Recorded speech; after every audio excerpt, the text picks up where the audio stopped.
Hello and welcome to lesson 3 of how to interview in English with confidence. I hope you're enjoying the process so far. I've really loved hearing from you in the emails that you've sent me. If you haven't sent me an email, feel free to send me a message at any time with any questions you might have, or just tell me how you're doing. It's really great to hear from you. And of course, I will always answer back. Okay, so in today's lesson, we are really getting down to some nitty-gritty. We are looking at someone very important, and we are going to be studying some aspects of this very important person. And if you hadn't already guessed, that very important person is you. Yes, of course, it's you. So what we're doing today is we're going to be looking at your wins. Okay, now this is important to do for the interview process because, of course, when you're in an interview, often the interviewer or the panel of interviewers like to ask you about times when you've done well, when you've achieved certain things, how you did that, and what exactly it involved. So as part of the preparation, it's very important that you spend some time thinking about all the times that you have won. I'm doing this one like this because you don't actually have to have won something like a medal or employee of the month, although if you have, that's great.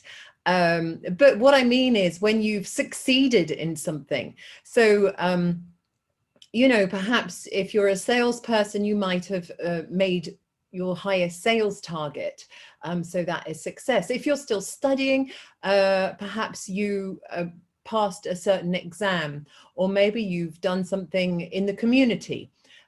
Anything you can think about that made you feel good, and also anything that other people said, hey, you've done really well here. Get them all down on paper, because we're going to be using some of these. If you continue with me on this process on the course, we have a section all about answering the questions that you're likely to come up against in the interview process, and looking at your wins for the answers obviously is very important for you to be able to answer those questions well. Even if you don't decide to carry on with me in this course, when we finish the preparation phase, don't worry, you'll know exactly what you have to do. It's perfectly fine for you to carry on your own. You'll be able to do that. So get them all down on paper now, because this is really going to set you up for answering some of the questions that you're likely to be asked in the interview process. You can write them in English, or you can write them in your own language. It's totally up to you. But if you do write them in your native language, what I do suggest is to try to translate them afterwards, because it will be important to have all of the vocabulary that you need when we start putting together answers to the questions that you're likely to be asked in the interview. So spend some time now thinking about all your brilliant wins from your life. Write them all down, and I shall see you in our next lesson. And I look forward to hearing how this exercise has gone for you. As usual, don't forget to email me with any questions, or if you just want to tell me how you're getting along with the course. I'll see you in the next lesson.